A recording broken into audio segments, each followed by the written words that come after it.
Hello hello hello, आवाज आ रही है?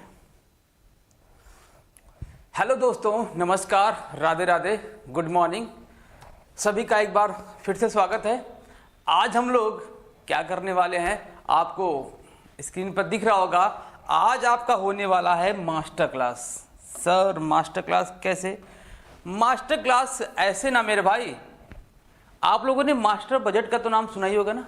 मास्टर बजट का काम क्या होता है कि वो पूरे ओवरऑल जितने भी कंपनी में काम हुए होते हैं, जितने भी बजट हुए होते हैं, सबका सारांश निकाल के देता है, उसे मास्टर बजट बोला जाता है। सेम कंडीशन यहां पर है कि हम मास्टर क्लास लेके आए हैं। अभी तक हम लोगों ने जितना भी कंपनी लेखे से संबंधित जितने भी टॉपिक हम लोगों ने पढ़ रखे हैं, वो सब उनका सारांश निकालकर हम लोग क्लास करने वाले हैं प्रैक्टिस सेट के माध्यम से। क्या है आज का प्रैक्टिस सेट? कौन सा है? पहला प्रैक्टिस सेट है जिसमें हम लोग अंशों के निर्गमन से संबंधित जितने भी और शोधन से संबंधित जितने भी टॉपिक हम लोगों ने सीखे हैं, आज उसका एक एक क्वेश्चन, कैसे क्वेश्चन बनता है, कैसे क्वेश्चन आपके एग्जाम में आएगा, उस टॉपिक पर हम लोग निचोड़ने वाले हैं एक एक टॉपिक को। मजे की बात ना भाई, ये जो मैं क्वेश्चन लेके आया हूं ना, ये आपके प्रीवियस ईयर के एग्जाम में आए हुए क्वेश्चन है। अभी आप देखेंगे जो हम लोगों ने पिछले क्लास में पढ़ रखा था, जितना भी कंसेप्ट हम लोगों ने पढ़ा है, सेम क्वेश्चन जैसे मैंने आपको बताया है, सेम क्वेश्चन ही क्या कर रहा है आपके एग्जाम में पूछ रहा है। इसीलिए मैंने कहा था कि मैं जो टॉपिक आपका दिया है उस टॉपिक को लंबा नहीं खींचूंगा, बस छोटा करके आपको बताऊंगा जैसे आपके एग्जाम में क्वेश्चन पूछता है। एक एक टॉपिक जो मैंने बताया है वो इतना इंपॉर्टेंट अभी आपके इस क्वेश्चन के माध्यम से दिखेगा। ये जो क्वेश्चंस हैं यूपी में आए हुए हैं, एलटी ग्रेड में आए हुए हैं, पीसीएस, इवन पीसीएस का जो प्री एग्जाम पहले होता था वहां पे भी क्वेश्चन आए हुए हैं। पीसी मतलब एलटी वही हो गया, जीआईसी, यहां पर भी क्वेश्चन आए हुए हैं। एक हरियाणा पीजीटी में आया हुआ है, आपका बिहार पीजीटी में है, कहीं पर भी उठा के देख लो, ऐसे ही क्वेश्चन आपसे पूछे जाएंगे। और यकीन मानिए मेरे भाई, जो कॉन्सेप्ट हम सीखने वाले हैं यहाँ पर और कॉन्सेप्ट जो हम सीख चुके हैं ना, वो आप कभी भूलने वाले नहीं हैं। बस मेरे बात को आप क्या करिएगा, नोट डाउन करते हुए चलिएगा और कॉन्सेप्ट सीखते हुए चलिएगा। एक एक क्वेश्चन का हम ऐसे निचोड़ करेंगे जैसे आपके माइंड में तुरंत सेव होता चला जाएगा वो। चलिए शुरू करते हैं आज का पहला क्वेश्चन। क्या कह रहा है पहले क्वेश्चन में? देखो, the minimum amount that should be called by the company with the application for its share is the following % of face value of shares। क्या कह रहा है कि एक कंपनी द्वारा अपने अंशों के लिए प्रार्थना पत्र क्या भाई, ये किसकी बात कर रहा है? ये एप्लीकेशन की बात कर रहा है। ये एप्लीकेशन की बात कर रहा है के साथ न्यूनतम वैल्यू अंशों के अंकित मूल्य का निम्नलिखित % मांगा जाना चाहिए। है ना मजे की बात? जब हम लोग लेक्चर क्लास देख रहे थे, कंसेप्ट देख रहे थे, तो मैंने ये बताया ना था भाई कि यदि नॉर्मल बात करें, कंपनी एक्ट की बात करें, नॉर्मली कंपनी एक्ट की बात करें और कौन सा 2013 की बात करें, तो एप्लीकेशन का जो % होना चाहिए वो मिनिमम कितना होना चाहिए? 5% होना चाहिए। हम लोगों ने बखूबी सीखा था, लेकिन मैंने एक टॉपिक और बताया था। क्या बताया था कि अगर वो कुछ नहीं बोलता, साफ साफ बोल दे कि सेबी के अकॉर्डिंग, तो सेबी के अकॉर्डिंग कितना है मेरे भाई? 25% एप्लीकेशन पर अमाउंट रिसीव होना चाहिए। है ना मजे की बात? तो आपके क्वेश्चन में क्या कहीं 5% है? सेबी नहीं यूज किया है तो मतलब 25 नहीं होने वाला है। क्या 5% है? जी, ऑप्शन नंबर बी आपका आंसर सही होने वाला है ना ये जी? बस पिछला क्लास आप लोग को रिवाइज कर लीजिएगा, सारा का सारा मैंने पढ़ा रखा है। ये ऐसे क्वेश्चन नहीं भाई, ये आपके पीजीटी एग्जाम में, टीजीटी एग्जाम में आए हुए क्वेश्चन है। ये मैं क्वेश्चन बना के भी ला सकता था, बिल्कुल बन जाएगा, कोई नो डाउट उसमें। लेकिन मुझे आपको ये दिखाना था कि भाई देखो, जो मैंने पढ़ाया आपको कॉन्सेप्ट, जो हमने आपको मटेरियल प्रोवाइड करवाया है क्लास के माध्यम से, वो इतना इफेक्टिव है कि आपके एग्जाम में क्वेश्चन डायरेक्ट वैसे ही बनते हैं जैसे मैंने आपको बता रखा है। जैसे डिट्टो मैंने बता रखा है वैसे आपसे एग्जाम में क्वेश्चन पूछता है। भाई डिटेल पढ़ा के मैं क्या करूंगा, कितना टाइम बचा हुआ है।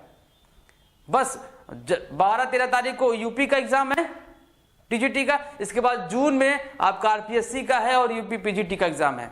अभी दिल्ली का नोटिस आया नहीं है, दिल्ली का भी नोटिस बहुत जल्द आने वाला है, उस पर भी हम एमसीक्यूज क्लास केवल रखेंगे बस कुछ ही दिन में।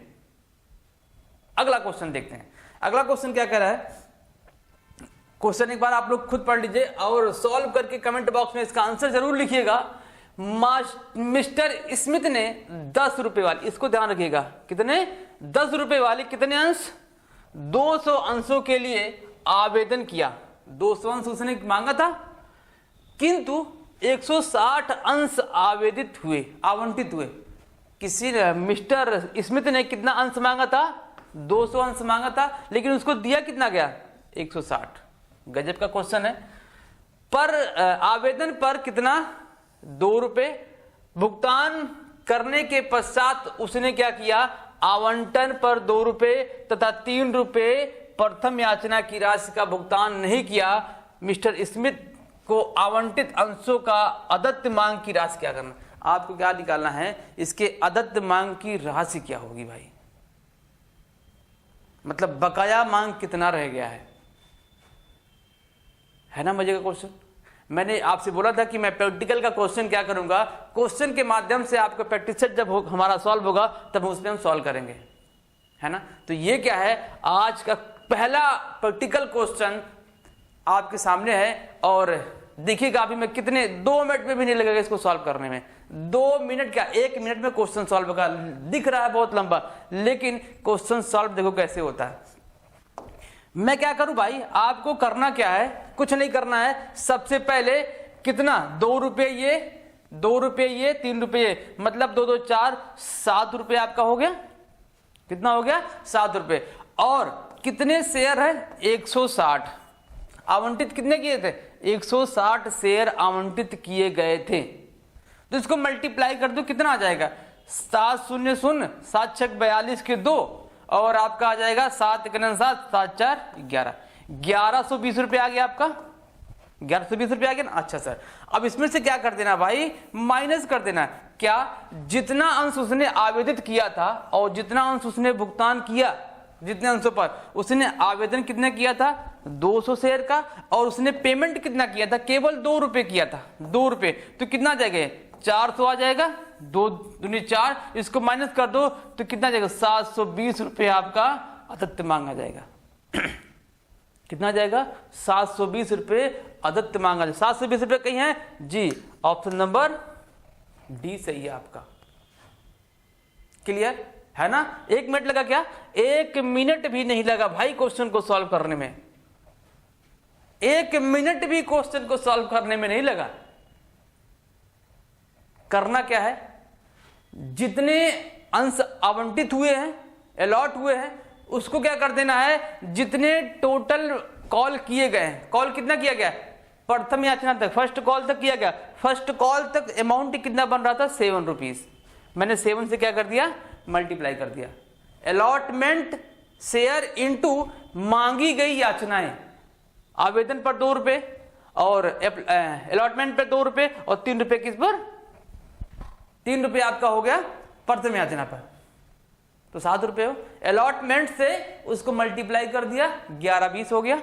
और जितना उसने पेमेंट किया, जब उसने आवेदन किया होगा ना, तो 200 शेयर पर एप्लीकेशन की राशि टोटल पेमेंट की होगी मेरे भाई जी, 200 इंटू 2 माइनस कर दो, 720 आ गया। कुछ नहीं करना है, क्या करना है, कुछ भी नहीं करना है। अगले क्वेश्चन पे चलें जी सर, अगले क्वेश्चन पे चलते हैं। क्या कह रहा है ये देखिएगा, कंपनी कैन नॉट इशू, एक कंपनी निर्गमित नहीं कर सकती है। क्या नहीं कर सकती भाई निर्गमित, ऑप्शन देखें क्या कह रहा है, क्या शोधनीय समतांश निर्गमित कर सकती है? अच्छा, ये भी देख लेते हैं अभी। क्या कंपनी शोधनीय समतांश निर्गमित कर सकती है? एक बार माइंड पर जोर डालिए और कंसेप्ट को देखिए जो मैंने पढ़ा रखा है। क्या कंपनी शोधनीय अधिमान अंश निर्गमित कर सकती है? ये भी देखते हैं अभी। क्या शोधनीय ऋण पत्र जारी कर सकती है? बिल्कुल कर सकती है। क्या पूर्ण परिवर्तनीय ऋण पत्र जारी कर सकती है? अच्छा जी, आपसे क्या पूछ रहा है? Can not issued. क्या पूछ रहा है? कैन नॉट इशूड पूछ रहा है। अच्छा ये बताओ, क्या मैंने आपको कभी ऐसा बताया है कि समता अंशों को क्या कर देना है कि उसके जीवन काल में पेमेंट कर देना है? नहीं कर देना है। आप देखिएगा डिबेंचर और प्रेफरेंस शेयर का जो हमने टाइप्स पढ़ा था, उसमें टाइप्स में एक और था कि शोधनीय अधिमान था, बिल्कुल था। शोधनीय ऋण पत्र था, बिल्कुल था। पूर्ण परिवर्तनीय ऋण पत्र था, जी बिल्कुल था। कन्वर्टेबल ऋण पत्र को क्या किया जा सकता है? कंपनी के द्वारा जारी किया जा सकता है। पूर्वाधिकार अंशों का जो शोधनीय पूर्वाधिकार अंश है उसको भी जारी किया जा सकता है, और पूर्वाधिकार शोधनीय ऋण पत्रों को भी जारी किया जा सकता है, और परिवर्तनीय ऋण पत्र और परिवर्तनीय पूर्वाधिकार अंशों को भी जारी किया जा सकता है। लेकिन समता अंश में ऐसे कोई टाइप्स नहीं है जो शोधनीय हो अशोधनीय हो। केवल एक है समतांश, जिसका भुगतान कंपनी के समापन पर होने वाला है, उससे पहले नहीं होने वाला है। उसे ही क्या कहते हैं? समतांश। कंपनी शोधनीय पूर्वाधिकार अंशों का निर्गमन कभी नहीं कर सकती है, तो आंसर आपका क्या हो जाएगा? Redeemable equity share. इसको कंपनी इशू नहीं करती है ना? मजे की बात। अच्छा, बात समझ में आ गई ना? चलो दूसरा क्वेश्चन देखते हैं क्या कह रहा है कि for the redemption of preference shares capital of कितना? 1 lakh and 5,000 equity share of ₹10 each are issued at a discount of 10%. अच्छा, the amount to be transferred to the capital redemption reserve fund will be। क्या कह रहा है कि capital redemption fund में क्या amount transfer किया जाएगा? मतलब कि उसके पास 1 लाख रुपए हैं, जिसका उसको क्या करना है? अधिमान अंश का शोधन करना है। अधिमान अंशों को क्या करना है? शोधन करना, मतलब पेमेंट करना। कितना? 1 लाख रुपए का। और क्या कह रहा है? कह रहा है कि जिस उसके लिए प्रत्येक 10 रुपए वाले 5,000 समता अंशों को 10%, कितने परसेंट? 10% डिस्काउंट पर इशू किया गया है। तो आपसे ये पूछ रहा है कि अगर से 10% पर इशू कर दिया जाए तो कितना पैसा और बच रहा है, जिसको कहां से लेना है? शोधन संचय खाते में से निकालना है। निकालें? 1 मिनट में यही लगेगा भाई निकालने में। कैसे? आ जाओ दिखाता हूं 1 मिनट कैसे नहीं लगता है। देखो, आपको टोटल कितना किसी को देना है ये आप सोच लो। आपको 1 लाख रुपए देना है किसी को, और आपके पास कितना पैसा बच आ रहा है मौके पे? कह रहा है कि 5,000 शेयर। अच्छा, 5,000 शेयर जिसकी वैल्यू कितनी है? 10 रुपए है। 10 रुपए में क्या किया गया? 10% डिस्काउंट किया गया। तो 10 रुपए का 10% कितना हो जाएगा? बताओ कितना हो जाएगा? 1 रुपए होगा ना?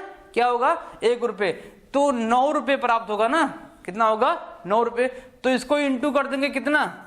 45,000 आ जाएगा, 45,000 आ जाएगा। अब 45,000 आपके पास है और 1 लाख रुपए किसी को देना है, तो कितना कम पड़ रहा है? आप बताओ। आपको किसी को देना है कितना? 1 लाख रुपए, लेकिन आपके पास है 45,000 रुपए, तो कितना कम पड़ रहा है? तो वो जितना कम पड़ रहा कहीं से लिया तो जाएगा ना। इसने कहा कि भाई आपको इसको CRR से लेना है। कहां से लेना है? कैपिटल रिडम्पशन रिजर्व से लेना है। तो कंफर्म कर दिया, लेकिन कितना लेना है आप बताओ? कि 1 लाख रुपए है। 1 लाख रुपए में से 45,000 आपके पास है, तो 55,000 ही तो बच रहा है मेरे भाई। कितना बच रहा है? 55,000। क्या ऑप्शन में कहीं 55,000 है? जी सर, ऑप्शन नंबर सी, 55,000 रुपए। सवाल को देखकर आपको घबराना नहीं है मेरे भाई कि सवाल आगे इसको सॉल्व कैसे करेंगे। माइंड को यूज करो, थोड़ा सा कंसेप्ट लगाओ और एक बार प्रयास तो करके देखो आंसर कैसे आता है।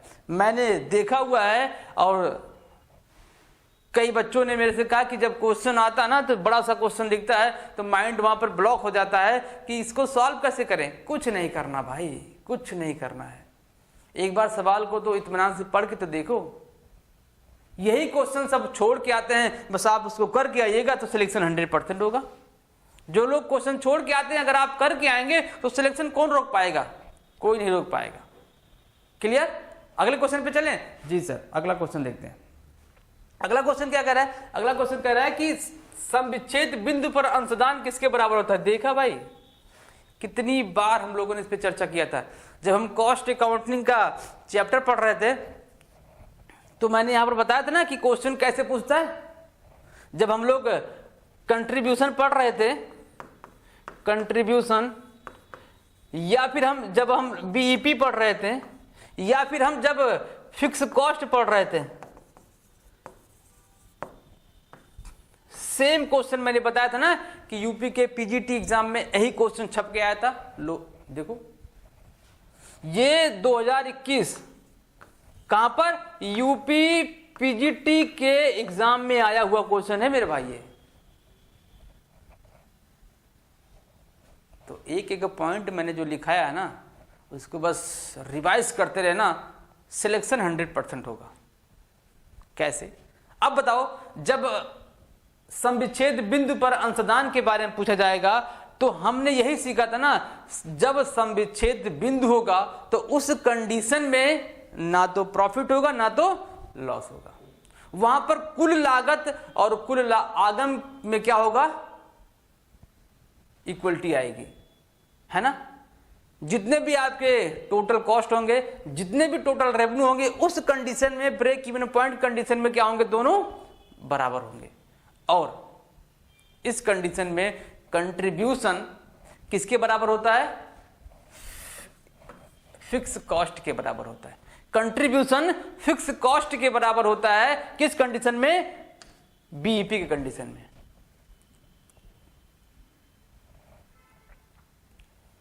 बात समझ में आ गई? जी सर, चलेगा, आ जाओ। अगला क्वेश्चन क्या कह रहा है?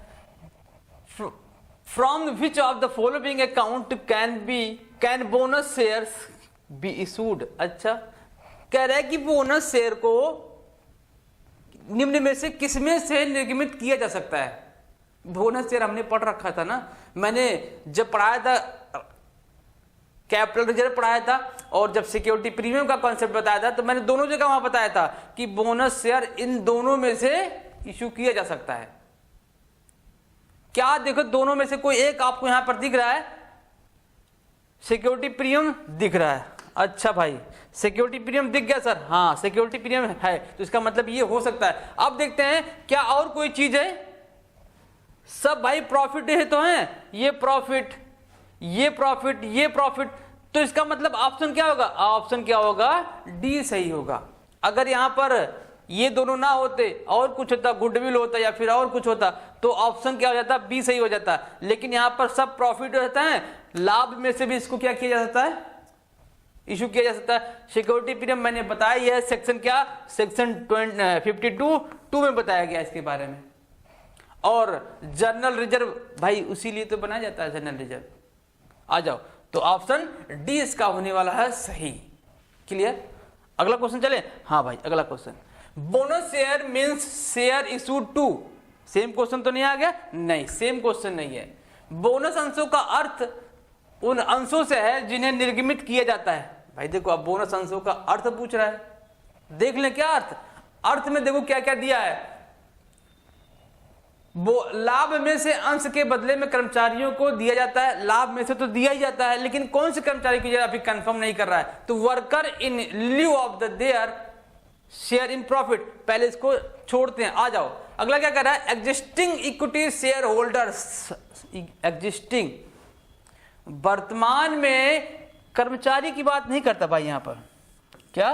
कर्मचारी की बात नहीं करता। हमने देखा था कि बोनस अंश जब इशू किया जाता है तो वो कर्मचारियों को नहीं दिया जाता भाई, वो क्या दिया जाता है, जो एग्जिस्टिंग इक्विटी शेयर होल्डर्स होते हैं उनको बोनस अंश दिए जाते हैं। बोनस अंश की तो बात कर रहा है, बोनस प्रॉफिट अगर बात करें पैसा दिया जाएगा तो कर्मचारी को दिया जाएगा, लेकिन जो एग्जिस्टिंग शेयर होल्डर्स वो भी इक्विटी वाले होते हैं, अगर अंशों की बात की जाएगी तो किसको दिया जाएगा, वर्तमान समता अंशधारी को। वर्तमान पूर्वाधिकार को नहीं दिया जाता, समतांशधारी और पूर्वाधिकारी, समतांशधारी को तो दिया जाता है लेकिन पूर्वांशधारी को नहीं दिया जाता है। तो ऑप्शन क्या हो जाएगा, ऑप्शन नंबर बी इसका सही हो जाएगा।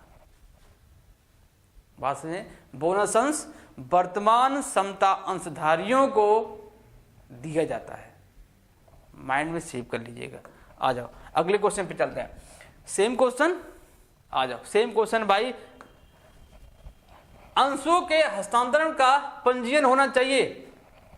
जो शेयर ट्रांसफर्ड होते हैं उसका रजिस्ट्रेशन कहां होना चाहिए, ये पूछ रहा है आपसे। क्या पूछ रहा है, ये पूछ रहा है। एक मिनट भाई, ठीक है। अंशों का जो ट्रांसफर होता है उसका रजिस्ट्रेशन कहां होना चाहिए, आप बताओ। अंश अगर कंपनी जारी कर रही है और ट्रांसफर कहीं और ट्रांसफर कर रही है तो उसका रजिस्ट्रेशन कहां होगा, कंपनी के यहां तो होगा। क्या भाई अभिकरण के यहां होगा, नहीं मेरे भाई। क्या कंपनी के रजिस्ट्रार क्या होगा, ये सब वहां पर नहीं होता है। रजिस्ट्रार के यहां तो केवल क्या होना चाहिए, कंपनी के एमओए और एओए जमा होने चाहिए जहां पर उसका पंजीयन होता है कंपनी का। केंद्रीय सरकार भाई इसका क्या काम है, यहां पर हम ट्रांसफर कर रहे हैं तो कहां होगा, कंपनी के यहां। कंपनी के यहां होगा इसका रजिस्ट्रेशन, किसका, जब अंशों का हस्तांतरण होगा तो इसकी बात कर रहा है। नेक्स्ट क्वेश्चन, आ जाओ अगले क्वेश्चन पे चलते हैं। देखो एक और क्वेश्चन आ गया। एबीसी लिमिटेड फॉरफिटेड 20 शेयर, कितना शेयर फॉरफिट किया जा रहा है, हरण कर रहा भाई। उसकी वैल्यू कितनी है, 10 रुपए। दो चीज मिला, ऑन विच कितना, 6 रुपीज वर पेड, उस पर कितना रुपए पेड किया गया, 6 रुपए पेड किया गया। अच्छा, if out of this share 8 share were reissued to the harriers fully paid up, कितने पर, 5.5 रुपीज पर। कितने पे, 5.5 रुपीज पर क्या किया गया, उसको रीइश्यू किया गया। कितने शेयर, लेकिन कितने शेयर किए गए हैं, 8 शेयर किए गए। फॉरफिट कितना किया गया है, 20 शेयर। रीइश्यू कितना किया गया है, 8 शेयर। अब आगे जो क्या कह रहा है, the amount that will stand to the credit of share forfeited will be, आपसे ये पूछ रहा है कि amount of the forfeited share. आपसे ये नहीं पूछ रहा कि कैपिटल रिजर्व में कितना जाएगा, यहां पर केवल फॉरफिटेड शेयर का अमाउंट पूछ रहा भाई। कंफ्यूज नहीं होनेंगे, कंफ्यूज नहीं होना है कि अगर हमसे पूछे कि कैपिटल रिजर्व में कितना अमाउंट जाएगा, नहीं। क्वेश्चन को इत्मीनान से पढ़ेंगे और क्वेश्चन पूछ क्या रहा है इसका हम बहुत बखूबी से ध्यान रखेंगे। हमसे क्वेश्चन पूछ क्या रहा है, नहीं तो पूछ कुछ रहा है हम निकाल को छोड़ दे, आंसर नहीं आएगा तो आपका दिमाग वहां पर क्या हो जाएगा, खराब हो जाएगा और क्वेश्चन अपने आप गलत होता चला जाएगा। आवाज तो नहीं करेगी भाई, हेलो हेलो हेलो हेलो, ठीक है क्लियर। अब इसको सॉल्व करें, एक बार हिंदी भी पढ़ देते हैं भाई, नहीं तो हिंदी वाले कहेंगे भैया सर आपने हिंदी नहीं पढ़ा। एबीसी लिमिटेड ने 20 अंश, ये अंशु नहीं है मेरे भाई, अंश है। क्या है, अंश है।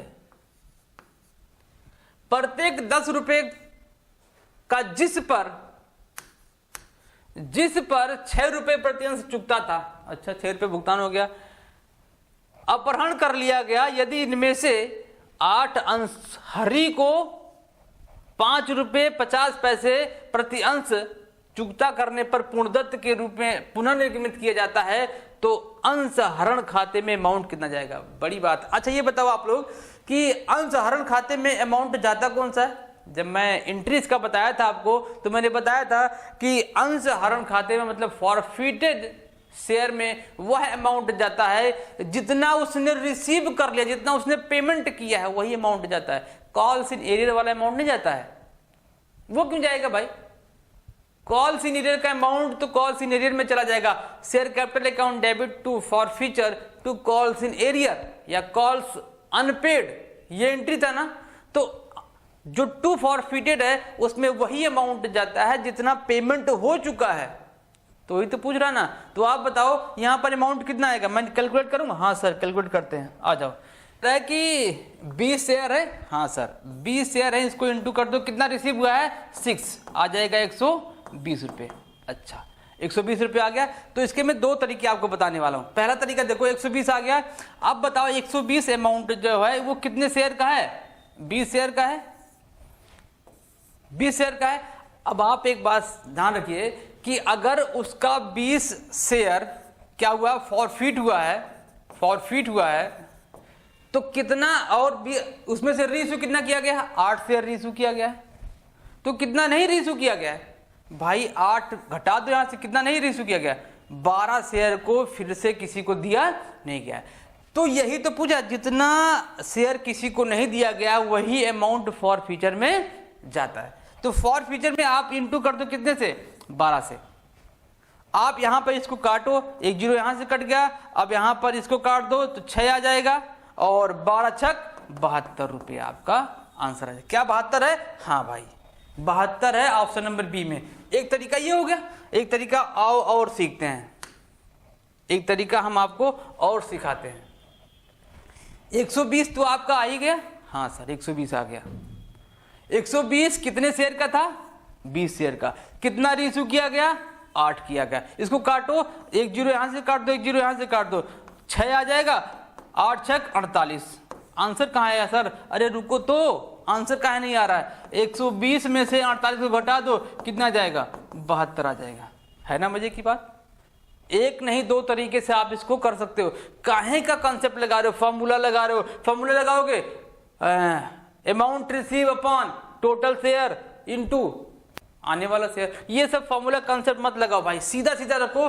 जितना आपको क्या करना है, फॉरफिट करना है, उसको जितना, उस पर जितना रिसीव हुआ उसको इंटू करा के क्या करना है, अमाउंट ऊपर रखना है। जितने अंशों का फॉरफिट हुआ उसको नीचे रखना है, और जितने अंशों का फॉरफ्यूचर में लेके जाना है अमाउंट उसको क्या कर दो। ऐसे नहीं समझ में आया तो ये अमाउंट कहां से लगाओ, टोटल फॉरफ्यूचर में से रीइश्यू के अमाउंट को क्या कर दो, घटा दो, जो आए उसको इंटू करा दो, 72 रुपये आंसर आ जाएगा। या ऐसे नहीं समझ में आया ऐसे कर लो।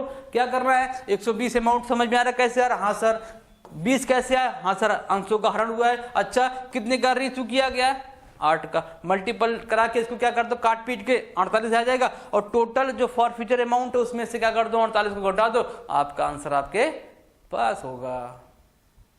क्लियर, आगे चले, हाँ भाई आगे चलते हैं।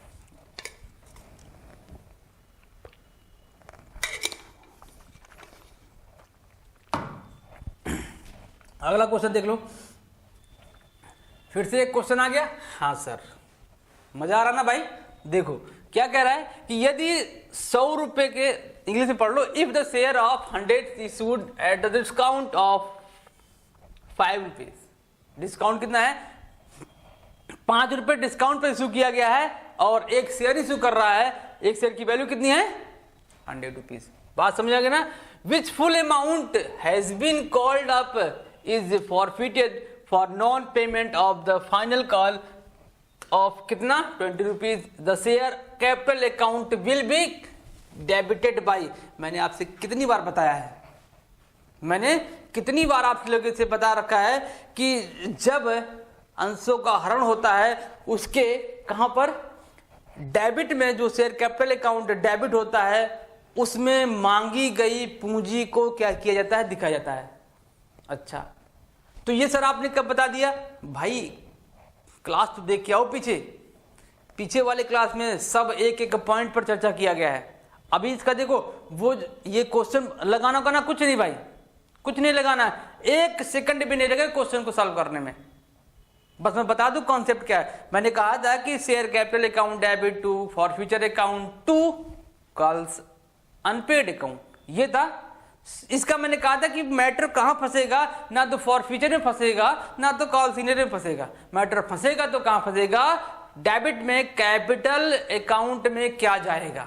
अच्छा सर मैंने ये भी बताया था उसमें याचित की गई, मांगी गई पूंजी को डेबिट किया जाता है। मैंने एग्जांपल बताया था कि एक शेयर की वैल्यू सपोज मान लेते हैं 10 रुपए है, तो अगर 10 रुपए का कॉल कर दिया गया, application, allotment, first call, final call सब मिला के पूरी मांग कर ली गई है, तो उस पर कितना दिखाया जाएगा?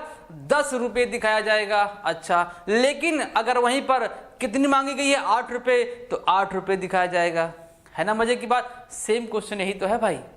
ये पूछ रहा है ना कि कैपिटल अकाउंट, यही तो अंश पूंजी खाते के डेबिट में अमाउंट क्या दिखाया जाए। अब आप ये देख लो कितना रुपए मांगा गया है, कह रहा ना कि 100 रुपए इशूड किया गया है। आपके दिमाग में आ जाएगा सर 5 रुपए क्या डिस्काउंट को घटा देंगे? वो तो बात की बात है भाई, डिस्काउंट को क्यों घटाओगे भाई? नहीं घटाना है। टोटल मांगी कितनी गई है? 100 रुपए, तो आंसर कितना आ जाएगा? 100 रुपए। क्या टाइम लगा? आपको लगा होगा सर ये तो सवाल आ गया, अब यहां पर दिमाग खराब हो जाएगा। सवाल कहां भाई, कैलकुलेशन करना शुरू, खट खट खट खट कैलकुलेशन शुरू, लेकिन एक्चुअल में कैलकुलेशन करना ही नहीं है। बस क्या कर देना है? दिमाग लगाना है कि यहां कैसे 100 रुपये आ गया। क्लियर? आगे चलें? हाँ सर आगे चलते हैं। अगला क्वेश्चन क्या कह रहा है? क्या कह रहे देखो, premium on issue of share can be used. मैंने बताया ना सेक्शन 52, कौन सा? सेक्शन 52 पूरा डिटेल बताता है प्रीमियम को कहां कहां यूज कर सकते हैं, सिक्योरिटी प्रीमियम को कहां कहां यूज कर सकते हैं। ये पूरा डिटेल कौन बताता है? सेक्शन 52 कंपनी अधिनियम 2013 की धारा 52 और 52(2) के अनुसार ये सब यहां पर डिटेल बताया गया। क्या? आ जाओ। कहां पर यूज कर सकते हैं? बोनस अंशों में कर सकते हैं। हाँ भाई कर सकते हैं, बिल्कुल कर सकते हैं। क्या लाभांश का भुगतान कर सकते हैं? ये भाई कहां मैंने बताया था, मैं तो बार बार मना कर रहा था भाई कि अगर लाभांश शब्द जुड़ जाए कहां पर प्रीमियम को यूज करने का, तो आंसर यही है कि लाभांश नहीं पेमेंट किया जाता प्रीमियम से। प्रीमियम का यूज कहां किया जाता है? या तो पूंजीगत हानियों को खत्म करने के लिए, बोनस अंश इशू करने के लिए, अंशों और ऋणपत्रों पर जो एक्सपेंस किया गया उसको अपलिखित करने के लिए इसका यूज किया जा सकता है। हाँ भाई किया जा सकता है। अब देखो परिसंचालन व्ययों का भाई ऑपरेटिंग एक्सपेंस से सिक्योरिटी प्रीमियम का क्या मतलब है? कितनी बार हम लोगों ने सीखा, इसका मतलब ये भी नहीं जाए। ऋणपत्रों के विमोचन कहां होगा? ऋणपत्रों के निर्गमन पर जितने खर्चे हुए उसको अपलिखित किया जाएगा, ना कि उसका शोधन किया जाएगा, ना कि उसका रिडम्पशन किया जाएगा। रिडम्पशन के लिए तो CRR बनेगा, वो नहीं होगा, वो नहीं होगा, वो नहीं। आंसर क्या हो जाएगा? ये हो जाएगा कि बोनस अंश के निर्गमन से, बोनस अंश क्या किया जाएगा? सिक्योरिटी प्रीमियम का यूज किया जा सकता है बोनस अंशों के लिए। क्लियर? आ जाओ नेक्स्ट क्वेश्चन चले। हाँ भाई अगले क्वेश्चन पे चलते हैं। बाई बैक, कुछ नहीं सोचना है, अंशों को बाई बैक किया जा सकता है। सेक्शन 68 क्या? सेक्शन 68 कहता है कि कंपनी अपने अंशों को पुनः मार्केट में से क्या कर सकती है? परचेज कर सकती है। सेक्शन 68 इसको बताता है, कंपनी एक्ट 2013। कुछ नहीं करना, आ जाओ अगला चीज देखते हैं। बोनस अंश निर्गमित किए जा सकते हैं, ये तो बार बार क्वेश्चन आ गया, सेम क्वेश्चन है। क्या? हाँ लाभ हानि वाला है, अंश प्रीमियम है, पूंजी। आंसर क्या है? ये सही है, डी वाला सही है। ठीक है अगला क्वेश्चन, निम्नलिखित में से किसका स्वामित्व मात्र सुपुर्दगी से हस्तांतरित हो सकता है? समता अंश नहीं भाई, किसको अगर से हमको ट्रांसफर करेंगे तो क्या उसका ओनरशिप ट्रांसफर हो जाएगा? नहीं। क्या प्रेफरेंस शेयर का? नहीं मेरे भाई ऐसा नहीं है। क्या ऋणपत्रों का? नहीं। तो एक ऑप्शन बचा क्या? Share warrant. Clear? Share warrant ऐसा है जिसको ट्रांसफर करने से उसका ओनरशिप क्या हो जाता है? ट्रांसफर हो जाता है अदर पर्सन को। क्लियर? नेक्स्ट क्वेश्चन पे आ जाओ। अग्रिम याचना खाते को पृथक रूप से दर्शाया जाता है। अच्छा कहां पर? बैलेंस शीट के दायित्व पक्ष में दिखाया जाता है। पिछली क्लास में देख लीजिएगा। पिछली क्लास का मतलब कंपनी लेखे संबंध जो भी हमने क्लास 3 पढ़ा हुआ है शेयर का, वहां पर मैंने बताया है। तो चिट्ठे के दायित्व पक्ष में दिखाया जाता है अग्रिम याचना। यहीं पर क्या दिखाया जाता है? कालसिन एरियर भी दिखाया जाता है। यहीं पर क्या दिखाया जाता है? आपका सिक्योरिटी प्रीमियम भी दिखाया जाता है। और अगर बात कहें फॉरफीचर का, तो फॉरफीचर भी चिट्ठे के दायित्व पक्ष में दिखाया जाता है। सब कुछ बता रखा भाई मैंने। Next question, premium on issue of share can not be utilized for, भाई कितनी बार क्वेश्चन प्रीमियम के निकल के आ रहे हैं, बस पूछने का तरीका अलग हो रहा है, बस और कुछ नहीं। देखा कितनी बार क्वेश्चन निकल के आ रहा है ना, प्रीमियम को कहां यूज कर सकते हैं, प्रीमियम का प्रयोग कहां नहीं कर सकते हैं, प्रीमियम कहां से बन सकता, अभी हो सकता है कि प्रीमियम क्वेश्चन आ जाए कहां से बन सकता है प्रीमियम, सब बताया ना मैंने। हाँ सर बिल्कुल बताया। क्या प्रीमियम का यूज कहां नहीं कर सकते हैं, लाभांश है क्या कहीं पर, हाँ भाई लाभांश है, देखा लाभांश है, कहां यूज कर सकते हैं, याद कर लो कहां यूज कर सकते हैं, ख्याति को अपलिखित करने के लिए किया जा सकता है, पूंजीगत हानियों को बार बार बताता हूं, पूंजीगत हानियों को अपलिखित करने के लिए किया जाता है, पूर्णदत्त बोनस, मतलब कि अगर लाभांश आए ना तो लाभांश को विदाउट एनी संकोच क्या करिएगा आप, लाभांश पे टिक कर दिएगा, आंसर आपका सही, 1 नंबर आपको मिल जाएगा। क्लियर ना, हाँ सर। आ जाओ अगले क्वेश्चन पे चलें। जी सर, अंशों को बट्टे पर निर्गमित करने की दशा में बट्टे की दर अधिक नहीं होनी चाहिए। पहली बात तो अंशों को बट्टे पर निर्गमित किया ही नहीं जा सकता, ये बैन हो गया है। लेकिन अगर आपसे क्वेश्चन पूछ ले तो अगर कंपनी कोई अंशों को डिस्काउंट पर इश्यू करती भी है तो मैंने उसके प्रावधान बताया ना, उसके दंड के लिए वो तैयार रहेगा, वो क्या क्या दंड होगा मैंने बता रखा है। लेकिन अगर कर भी देता है तो मैक्सिमम अमाउंट कितना होना चाहिए, मैक्सिमम परसेंटेज 10% होना चाहिए। बात समझे ना, कितना परसेंट होना चाहिए, 10% आपका होना चाहिए, किस पर, अंशों के डिस्काउंट पर। अगला क्वेश्चन क्या आ रहा भाई, the convertible preference share is converted into the, जब हम टाइप्स ऑफ शेयर पढ़ रहे थे तो वहां पर एक आया था ना कन्वर्टेबल प्रेफरेंस शेयर, किसमें कन्वर्ट करना है, क्या डिवेंचर में, नहीं। आंसर केवल मैंने एक बताया था, यदि प्रेफरेंस शेयर को कन्वर्ट करना है, इवन अगर हमको डिवेंचर भी कन्वर्ट करना है तो केवल और केवल ऑप्शन में क्या होगा, समता अंश कहीं है, हाँ सर समता अंश है, ऑप्शन डी। समता अंश इक्विटी शेयर में ही कन्वर्ट किया जा सकता है और किसी में नहीं किया जा सकता है, माइंड में एकदम से सेव कर लो। ये सब क्वेश्चन आपके पीजीटी और टीजीटी के एग्जाम में आए हुए हैं, ये सब फालतू के ऐसे वैसे क्वेश्चन नहीं है ना। कितना इजी, एक लाइन में क्वेश्चन पूछ लेता है, हम उसी में क्या हो जाते हैं, कंफ्यूज हो जाते हैं कि सर क्या करें इसको। अब कुछ नहीं करना है, मेरे साथ जुड़िए और लगातार प्रैक्टिस करते रहिए, देखिए एक एक क्वेश्चन कितना आसान होगा। ठीक है, अगला देख लो भाई क्वेश्चन अच्छे से। A public limited company can issued, एक लोक सीमित कंपनी निर्गमित कर सकती है। ये किसकी बात कर रहा है, पब्लिक कंपनी। आप ही बताओ, क्या कोई कंपनी शोधनीय समतांश निर्गमित कर सकती है, अभी जस्ट हमने देखा नहीं कर सकती है। क्या आरक्षित समतांश इशू कर सकती है, नहीं। समतांश केवल समतांश होगा तभी निर्गमित किया जाता, अदरवाइज नहीं किया जाता। क्या कोई कंपनी, भाई कंपनी सार्वजनिक कंपनी ही इशू करती ना, तो कोई कंपनी शोधनीय ऋण पत्र, हाँ सर ये मिला, शोधनीय ऋण पत्र ही तो है जो आंसर है हमारा। क्यों सर, क्योंकि कोई भी पब्लिक कंपनी क्या करती है, शोधनीय है, एक मिनट, शोधनीय डिबेंचर, शोधनीय प्रेफरेंस शेयर को इशू कर सकती है। इक्विटी के साथ अगर कुछ जुड़ गया ना तो इसका मतलब ये समझ लीजिए कि ये इशू होने वाला ही नहीं है। क्लियर, नेक्स्ट क्वेश्चन पे आ जाओ। नेक्स्ट क्वेश्चन क्या कह रहा है, बड़ा लंबा क्वेश्चन दिख रहा है ऑप्शन वाला भाई। हाँ, कह रहा है कि unless the otherwise state a preference share is always presumed to be, क्या होता था, जब तक कि स्पष्ट ना हो लिखा हो कि पूर्वाधिकार अंश को सदैव माना जाएगा, तो क्या माना जाएगा, सदैव, है ना। अभी तक आप लोगों ने ऐसा क्वेश्चन देखा नहीं होगा। आओ मैं दिखाता हूं कि अगर कोई कंडीशन ना लगाया हो, बार बार हम शेयर कर रहे हैं ना कि शेयर परिवर्तनीय हो, क्या हो, शोधनीय हो, नॉन कन्वर्टेबल हो, संचयी हो, असंचयी हो, जो डिवेंचर वगैरह सब, ये सब प्रकार है ना, अगर उन प्रकारों में किसी का उल्लेख ना किया गया हो तो ये पूछ रहा है कि वो कैसे शेयर होंगे। तो ऑप्शन देखो, संचयी, प्रतिभागी और अपरिवर्तनीय। ऐसा तो बिल्कुल पूर्वाधिकार अंश में तुमने बताया ही नहीं, तो संचयी क्या होता है, नहीं बताया था ना।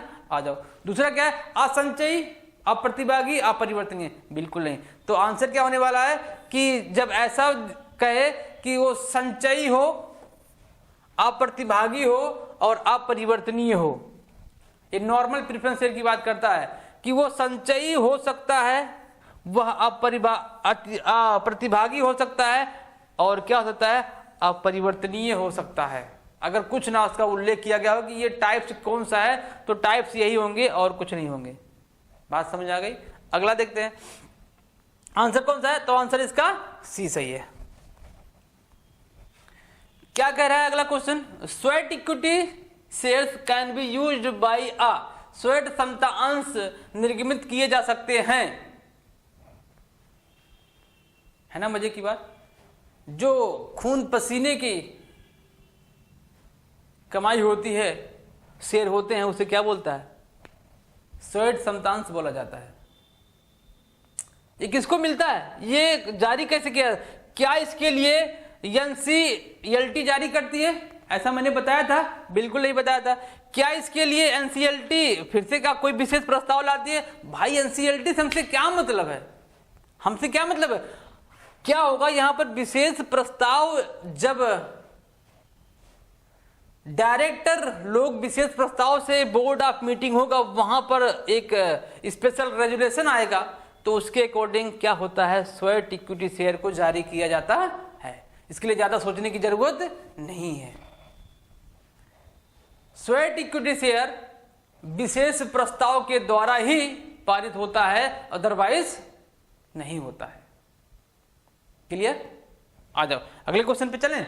हाँ सर, अगला क्वेश्चन देखो क्या कर रहा है, कह रहा है कि अंशों के निर्गमन पर दी गई छूट, फिर से आ गया क्या, अच्छा जो फिर से देख लो कि जो छूट होते हैं वो होते नहीं है, एक्चुअल में होते नहीं है, लेकिन भाई जब पहले जब चल रहा था तो क्वेश्चन बनेगा ना, बिल्कुल क्वेश्चन बन सकता है। अगर होगा तो वो निर्गमन किस नेचर का, जो छूट होगा वो किस नेचर का होगा, भाई अस्थगित व्यय होगा। अगर यही प्रीमियम की बात करें तो अस्थगित आय होगा। मतलब क्या सर, कहीं है, हाँ बिल्कुल, डिफर्ड रेवेन्यू थोड़ी ना होगा, हाँ भाई रेवेन्यू ही होगा। क्या होगा, आगम व्यय होगा। क्या होगा, आगम व्यय होगा। वहां पर आगम आय होगा सिक्योरिटी प्रीमियम पर, यहां पर क्या होगा, व्यय होगा। छूट डिफर्ड वाला होता है, वो भी एक्सपेंस, और प्रीमियम भी क्या होता है, डिफर्ड वाला ही होता है, बशर्ते उसका क्या होता है, वो इनकम माना जाता है। बात समझ में आ गई। अगले क्वेश्चन पे चले जी सर, अगले क्वेश्चन पे चलते हैं। आज इतना ही रखते हैं, बाकी अगले क्लास में देखेंगे कि आगे कैसे क्वेश्चन आपके मिलते हैं।